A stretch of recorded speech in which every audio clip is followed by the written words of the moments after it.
Okay. Welcome to the Emetophobia-free podcast. Today we are joined by two lovely guests. We have Lauren Singer, who is a coach from the States. Hello, Lauren. Hello. Good morning. Hi. And we have one of her lovely clients, Deb Rogers, who is also joining us from the States. Hello, Deb. Hello. Good morning. Nice to see you both and lovely to have you both here.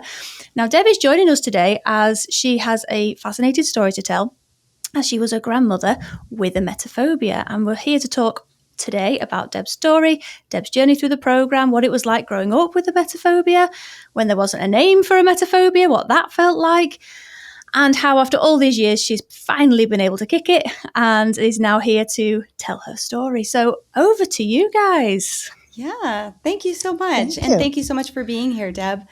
It takes a Absolutely. lot of bravery to share your story. So thank you so much. One of the things that you had said to me was that looking back, you thought that maybe your sister and your father also suffered from emetophobia growing up. Mm-hmm. So that's really interesting. Do you think my that's where sister it all started? absolutely did? Yes, my sister absolutely did. She wouldn't go to school, and if someone was sick, she'd run outside. You know, the whole thing. And my dad was not as obvious, but I know just from watching him that he did too. And I may have learned it from them. I don't know. Yeah, but it's interesting. I think that is really interesting. Is that something that you recognized going through the program, thinking about like maybe I think you said germophobia? Definite germophobia. Yes. Very serious germophobia. I mean, if anyone was sick, the windows would go open. He would stay away from everyone. And that could be even a sniffle. I mean, it didn't matter what it was. Yes, Okay. I remember that story now. That is so interesting. But you felt like he was trying to hide it, maybe? Yes. Oh, yes. Just for fear of embarrassment. Okay. Yeah, and that's another point. Do you think that there was a lot of mental health stigma growing up Oh, absolutely. Yes. in that In generation? fact, when I was going to get therapy, my dad said to me, "That's fine, but don't get it in this town." Okay. Wow. All right. For context from my end, because I'm sort of listening to this going, hang on, there's all sorts of pieces of this puzzle that I'm unaware of. How old were you when you developed emetophobia, or you created it, Deb? And how old was... I don't think I really developed it until I had children. Okay. Right, okay. And then when they would be sick, it was all of a sudden like, oh my God. Right, okay. Yeah. But you'd grown up witnessing Dad's extreme reactions to germs. Right. And my sister's extreme reactions to being sick. Right. Okay. Yes. So that makes sense. Okay, so growing up then, you obviously hadn't got it. So what age was that when you had children? At my mid-20s. Mid-20s. And at that point you said to your dad, I'm going to go and get therapy because I don't want to live like this anymore. And he said, no, but not in this town. Right. Okay. So how... And I would suggest that perhaps he would like to go too. And he, no. Yeah. Okay. So how did that impact you trying to overcome your emetophobia when there was that stigma around it?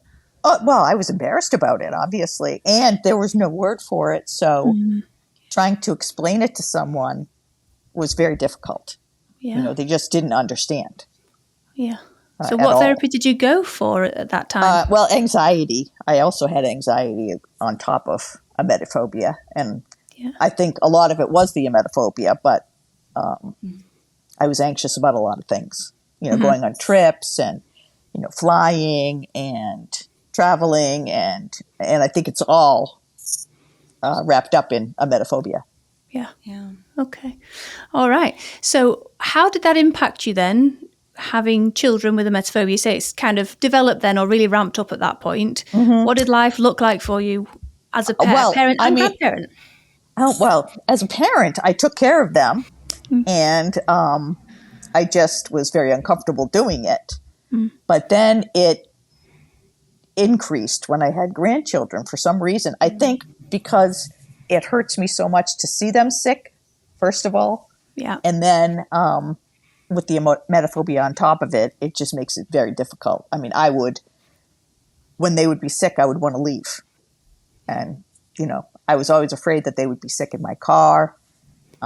And because I picked them up from school, and what if they're sick when their mom's at work and I have to take care of them? So there was a lot of fear. Yeah. And a lot of embarrassment because I didn't want to feel like that. Yeah. Okay. And you had some added pressure from your children, right? That they just did not understand what was going on. And you had to deal with that. My daughter does have or has had emetophobia, and she has sort of gotten over it herself. However, when I did this coaching with Lauren, she decided that she was going to do it too. So she now has a coach. Oh. Yes. That's so great. She is, she said, I'm better, but I'm not as well as I want to be. So, yes, they put a lot of pressure on me to just get rid of it and, do the things, because it was inconvenient for them, for me not to be able to babysit and do all those things. Yeah. Yes. Understandable. Was that the push that you needed then? I think so. Yes. Yeah. We've jumped a lot from, mid-20s going to therapy for anxiety to being a grandparent and then trying to overcome it. Was there any point in the middle where you tried to overcome it? Or did you just accept? No, because I didn't really know what it was. Right. So I did a lot of therapy and a lot of CBT and things like that. And it worked for the anxiety, but the emetophobia was still there. Yeah. And I could not. Point? Pardon me? Go ahead. Oh, I'm sorry. I was just going to ask, at what point did you try the CBT? At what age? I was probably in my 30s. Oh, okay. And then I had it several times because I kept, I couldn't fly, and I kept thinking, okay, there has to be a reason I can't fly. I need to do CBT, and I need to, and nothing was helping.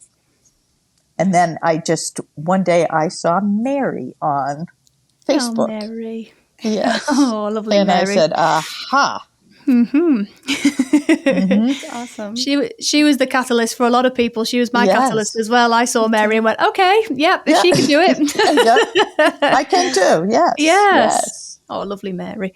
Yes. Oh, brilliant. Okay, so you saw Mary's testimonial and got in contact with Lauren, and then how did that journey unfold? Well, I think the first time I heard Lauren say that this is not being done to you, you're doing this to yourself. And I thought, oh my gosh, I am, I am. And I always thought it was this outside force that was, doing something to me and that there was nothing I could do about it. But then I realized that I was doing it to myself. And that was a big breakthrough for me. Yeah, so empowering. Yes, absolutely. Yes. Yeah. Yep. And you're such an easy client. You're like a coach's dream, Oh, that's so nice. That's so just nice. Always. Well, you were really so hard. helpful and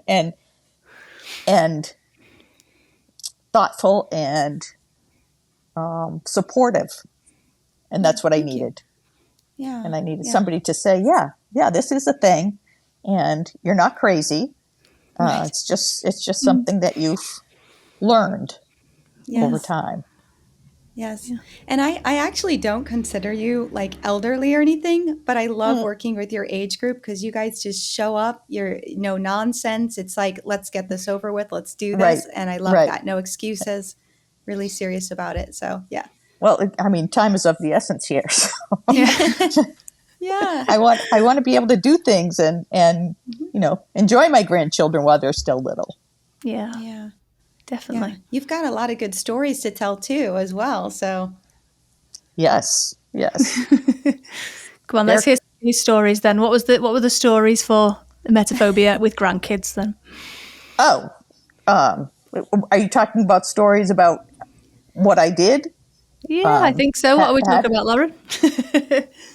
Well, a couple of them come to mind. It's the first one that came to my mind was not specifically about your grandkids, but when you had a house cleaner come over and they had kids that were sick. Yes. The transition between, old Deb and new Deb. Do you want to share that one? Sure.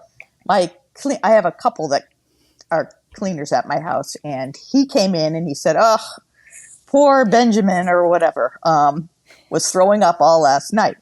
Now, normally I would have freaked out and said, you probably shouldn't stay. I don't want to get that. And I thought to myself, no. I mean, what are the chances that you're really going to get it? And if you do get it, it's okay. And I let him finish cleaning, and I didn't go crazy after he left and clean everything. Nice. And I just let it happen, and I didn't get sick. And it was a real breakthrough, because I really would have freaked out before. Absolutely. Yeah, that was huge. I think that was like midway on your journey. Mm-hmm. And then towards the end, you had the China buffet story, which was pretty funny. Oh gosh. My oldest grandson had been begging me to take him to a Chinese restaurant. So, and the thought of a Chinese restaurant used to be a little scary to me, and, taking them out and, so we went to the Chinese restaurant, and he ate so much food, so much food. I couldn't even believe my eyes. And then, so I was a little, thinking this is not going to be good. And I thought, well, whatever, just let him eat what he wants. And he did. And then he wanted to go get ice cream. And I thought, this is not going to end well. And I took him, and we couldn't. I don't think ice cream was open. So we went and got a cupcake. That's what it was. We went and got a cupcake, and he just ate the cupcake so fast in my car. Mm-hmm. And I was thinking all the way home, he's going to be sick. He's going to be sick. But I just let it go. And then we got home, and he was fine. But normally I would have, right after the Chinese food, probably rushed him home so that he could get sick there and not in my car, and I wouldn't have given him the cupcake. But I just let him do his thing. And we had a wonderful time. It's very liberating. Lovely. Yes. Yes. Yeah. Brilliant. It's amazing how much kids can eat, isn't it? Oh, my word. Just watching him. It was dumplings, and it was one after the other. And he's not a big boy. And it was just incredible. Oh, bless him. It's mind over matter. If it tastes that good, you keep going. That's right. Yep. He was 7 at the time, right? Is that correct?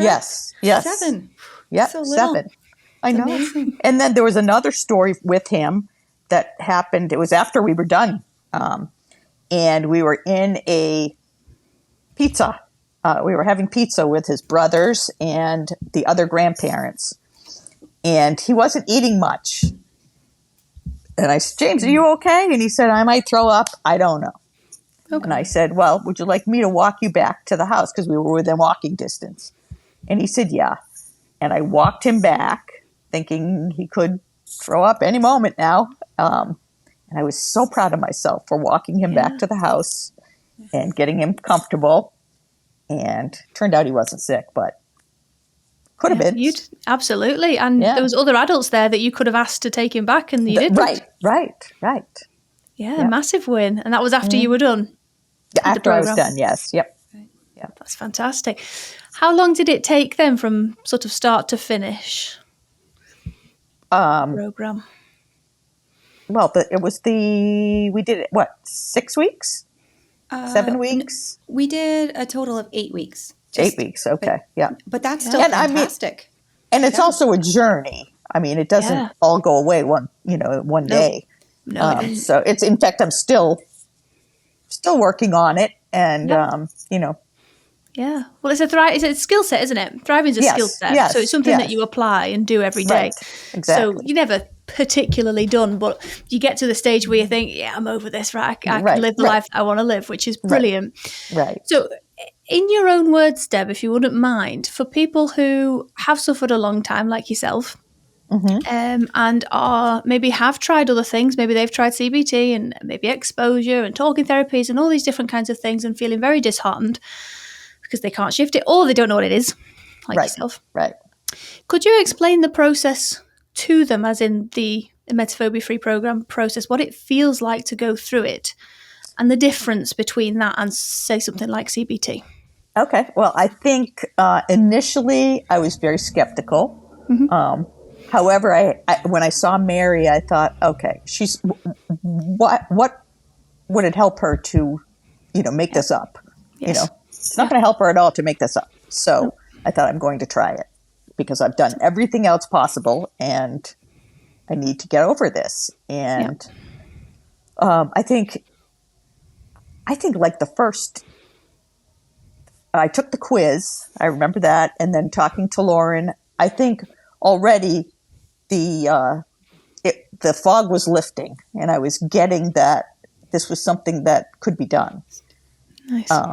Because again, it was something I was doing to myself, which had never even occurred to me. And we worked through all of the positives and all those things. And I worked it hard.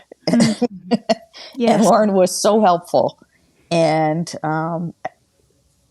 each time it got a little bit better. And I realized that even after we were done, that was really when the work was going to start. To do my positives every day and to understand them and build my self-esteem. Yeah. Which is a big one, I think. That's that's not something that I had thought of either, that it had anything to do with self-esteem, but it really does. Yeah. And coping Really skills. does. Yes. Yes. So when you say you worked it hard, what did it look like? What did working it hard look like? At least a half hour each day I would, read and take quizzes and all of those things. Yeah. And so I was very diligent about it, but Nice. it really helped. Yeah. Yes. And she listened to the podcasts as well. I did listen to a lot of podcasts, and those really helped. They just, they make you feel better, that it really can happen. Yes. Yeah. They give real life stories, don't they, like you're doing right now. It's very exciting to people who are suffering and they think, oh, crikey, this is real life. I do that. I do that with my grandkids, or I don't let my kids eat too much because they might be sick, or I'd give them off to somebody else if they said they felt sick. It's those relatable moments and you go, oh, she's over this and I can be too. So it's really brilliant. And thank you again for being here. Oh, certainly. If I could help anybody, I would, because it's horrible. It is horrible. It's a horrible way to live. Yeah. It is. Yeah. So you studied half an hour a day. And then when you weren't studying, because I think this is sometimes because emetophobes are generally very, very bright, successful individuals. When they say study, yes, I can sit and study. I can read the manual and I can watch the videos and I can listen to the podcast. What does the times, the other 23 and a half hours of the day, what are you doing then? Thinking about it constantly and saying now, this was a positive, even the littlest things. Yes. Just really keeping it in my mind all the time. That's it. Yeah. Forefront of your mind. Yeah. And was there any point in which either the manual or Lauren set you a challenge, if you will, that you found too difficult or that you had panicked around doing? No, I don't think so. No. Okay. No. That's a really important point to get across, because I think a big barrier for a lot of people overcoming emetophobia, especially when you've had it for so many years, is this fear of losing control and the fear of being challenged to do something or told to do something that you think, I just can't do that. But that doesn't happen at all, does it? No, it doesn't, because there was no exposure involved. Yeah. And that's what everyone thinks that you're going to have to do. Yes. And, I could not do that. No. Or I guess I could have, but I wouldn't have. I don't think it would have helped. Research said it wouldn't have helped. Right. Yes. And I'm the same as you did. When I had emetophobia, I was thinking, nope, I'd rather live with it than do exposure. Thank you. That's what it. That's the whole thing. That's what it is. It's that fear, and so exposure was not going to help. No. But no, absolutely. Lauren did not challenge me too much. Good. They were all doable. Brilliant. I think you showed up and you had your own challenges, which is really awesome for me as a coach. You were like, oh, well, and I know that one thing that you struggled with was driving more than 45 minutes. or Yes. sometimes even just going to a procedure like a dentist or a Right. doctor. Right. Right. Right. On top of the emetophobia, you were afraid of things like passing out, gagging, other things like that. So you would come back and say, hey, I did this thing, and then we would celebrate it and process it together, which was just that's perfect. That's wonderful. Yeah. And processing things is very important, Yes. I think, after they're over. Definitely. That's my favorite word. Yeah. Yes. Yes. Yeah. So fear of the dentist or medical procedures, you had a fear of passing out. Did they going through this program, even though it's specific for emetophobia, this program, did it have an impact on those areas as well? Absolutely. Yes. Yes. Okay. Yeah, because I could just use the same techniques with, fear of passing out. Yeah. Just I'm doing it to myself because I'm getting myself all worked up about this. Right. And yes, so it helped with everything. Brilliant. Brilliant. Yes. So when you say processing, Lauren's favourite word, and it's very important from your end, Deb, what does it look like? If you could remember, like, let's take a medical thing that you went to a dentist appointment, let's say. Yeah. What does it look like to process that positively for people that are listening going, I don't know what that word means? Well, I think after I came back, I would think, wow, I couldn't do that before. And even though there were moments that were frightening or, I did it. Yeah. And I got through it, and I'm here to tell the story. Nice. So I could probably do it again. Yes. Yes. Yeah. Amazing. Okay. So when we're processing things, it's really important to actively take time to look for the positive side of things and the powerful side of things. Right. And the story that you tell yourself about that event, because we'll tell ourselves a story regardless, whether it's, subconsciously or just out of habit. We're going to tell ourselves a story. We're going to replay it in our minds. You've got to do that actively with intention to make the next time easier for yourself. So you're telling yourself a really powerful story about it. So going, I can do it. There were times I didn't like it. It wasn't my favorite thing. I did create a bit of anxiety, but that's okay. Right. I got through it. I don't think anybody loves the dentist. So no, not many people. No. No. Not many people. So it's the story you tell yourself, isn't it? Basically processing things. Absolutely, yes. Yeah, and making sure that that story and that narrative is helpful to you, which is a skill that you've now got, which is a skill that you can apply across the board. It's not just to do with the emetophobia. Right, exactly. Yep. Yeah. Brilliant. Okie dokie. Yes. So how long ago did you go through the program with Lauren? And we finished in January. We started in January and we finished in February. Finished in February, so end of February. So for context, we're in just at the beginning of June now, so that's only a few months since. And how is life different now, Deb, to all of those years that you spent? Well, I'm back to being Nana. Nice. And, not afraid to pick them up and bring them home. And I just, if something happens, it happens. And I'll cope with it if it does. Nice. But I don't have to live my life in fear all the time. Brilliant. Yeah. Yeah.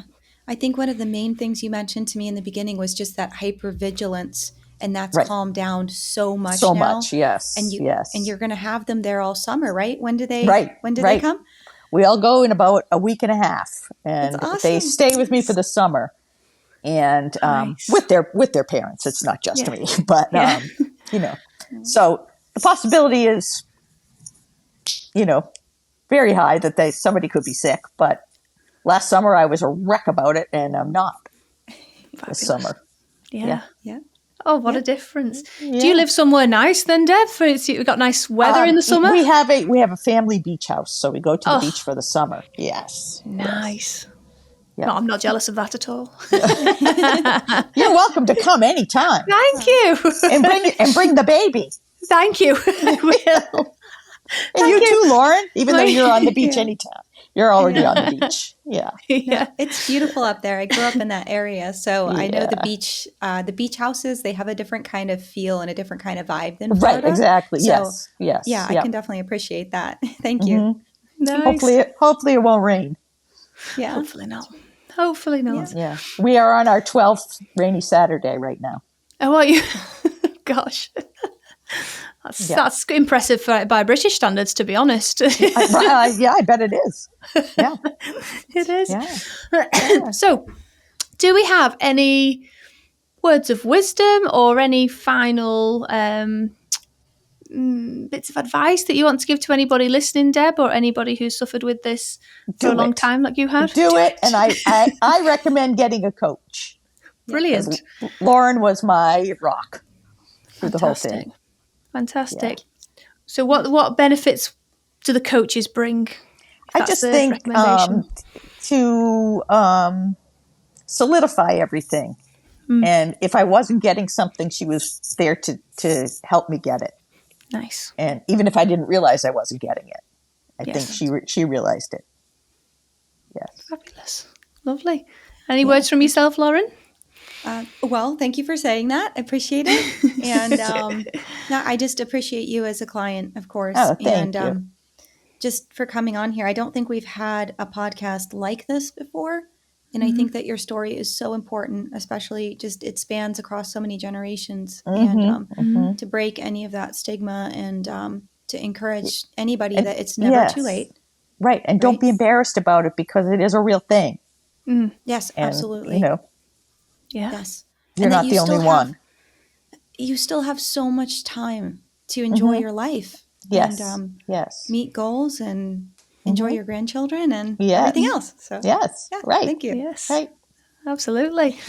The being embarrassed about it is, quite a common thing, isn't it, with emetophobes? Because obviously it's part of the social anxiety.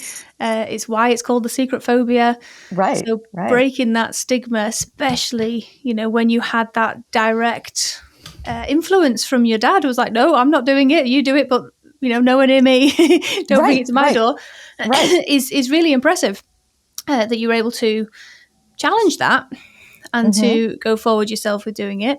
And I think that will really, hopefully, inspire other people who have been thinking, maybe I should go and try and sort this, or I've tried to sort this, but I don't know what it is, or, therapy won't help, or it's just something I have to live with. And it's that it's something I have to live with. It's something that really irks me because I think I felt that way for a very long time. Oh, yeah. And it I was think only, we all do. Yeah. Yeah. It was only when I contemplated my future children having to witness me going through it and then the impact on them that I thought, right, now I'll do something about it. But that is just low self-esteem. It's just low self-esteem talking. Because it's fine for me to struggle every day and to suffer every day and to be scared every day. That's okay. That's not a problem. I don't need to do anything about that.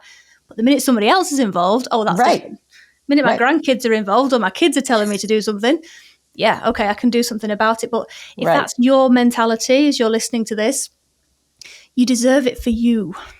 You are important enough yourself without any other influence, whether that's kids or spouses or grandkids or whoever else it might be.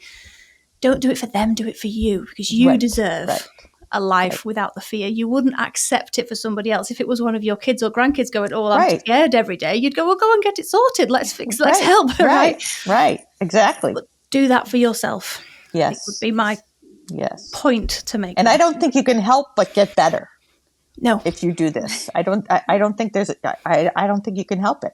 No. Because there's no downside to it, is there? No. You're just learning about yourself and how your mind works and then learning what to do. Right. And that's it. And it's just the application of it.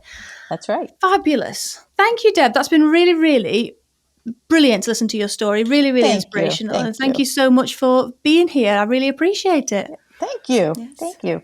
Okay. Yes, thank you. So we'll leave it there, ladies. Thank you so much. And hopefully I will speak to you both very soon. Okay. Thank you.